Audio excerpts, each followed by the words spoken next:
जसं की प्रवेश हा संपूर्ण महाराष्ट्रात त्यांचं चालू आहे मिशन. त्या प्रवेशाच्या मिशनमुळे त्यांचा फायदा होत झाला.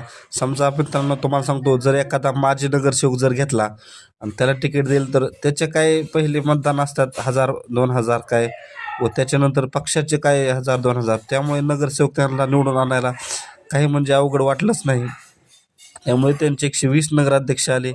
त्यामुळे तुमचं कौतुक तर करावं लागेल. आता बाकीच्यांना नाही जमलं त्याला आपण काही करू शकत नाही. पण सध्या तरी आकडेवारीत भाजप सध्या महाराष्ट्रात 1 नंबरला आहे. त्यानंतर आपण शिवसेना शिंदे गटाचा विचार करू, तर शिंदे गटाने 57 जागा नगराध्यक्ष म्हणजे मिळवल्या आहेत. तर त्यांचे बी 57 आमदार आहेत. त्याप्रमाणे त्यांनीही ताकद लावली.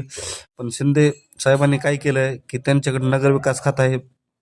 नगरविकास खातं हे काय असतं मित्रांनो, ते आधी समजून घ्या. नगरविकास खातं म्हणजे नगरातलं, म्हणजे जे नगरपालिका, नगरपंचायत व महानगरपालिका त्यातील रस्ते असतील, पाणी असेल, म्हणजे गटार असतील, त्याचा संपूर्ण निधी हा नगरविकासाच्या खात्यातून मार्फत सोडला जातो. त्याचा फायदा शिंदे साहेबांनी करून घेतला.